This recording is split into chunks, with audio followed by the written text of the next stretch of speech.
A public criticism for BTS in China seems to calm down after BTS faced backlash from the Chinese for its leader RM mentioning South Korea's shared history of pain with the US over the Korean War.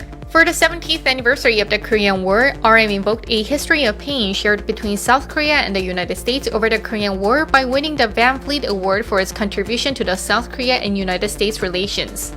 We will always remember the history of pain that our two nations shared together and the sacrifices of countless men and women. However, his comments stirred up a controversy on social media in China since the country also suffered in the war as Beijing backed the North. Some Chinese fans even demanded an apology from BTS and called for boycotts of the upcoming album and promotional events. We can't force them to have the same political views as us, but since you get our money and support over here, then you should take note of that and respect every country. Jolin Liu, a 21-year-old student in Guangzhou, said to New York Times.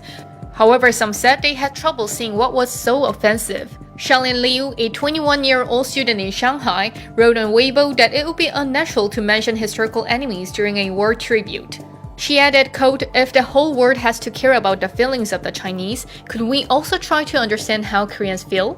Regarding the situation, the New York Times commented, "It seemed an innocuous remark from a widely popular boy band known more for its open-armed inclusiveness than for any overt provocation." Additionally, in response to criticism from some Chinese internet users, South Korea's director of the Military Manpower Administration said that it was a very uncomfortable story.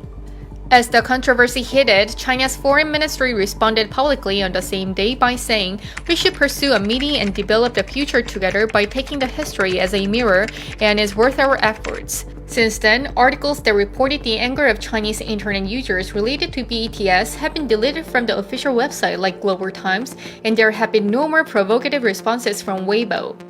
A source in Beijing said the Chinese authorities seems to be trying to calm public opinion because they do not want the problem between Korea and China to grow regarding BTS. BTS's influence on the internet is substantial worldwide, and it was proven by breaking a number of records. Thus, this week, BTS once again proved their online popularity by becoming the first act in nearly decade-long history of Billboard's Social 50 chart, which determines the most popular artist to lead for 200 weeks. However, several being named brands, including Samsung, Hyundai Motors, and Fila, distanced themselves from BTS by removing references and products involving BTS in the Chinese market. Meanwhile, on October 13th, Prime Minister Chung Se-kyun said that BTS members are truly Korean culture envoys for taking the top 2 spots on the US Billboard's main singles chart. BTS's songs ranked first and second on the Billboard chart. "I sincerely congratulate you," he said in a Facebook post.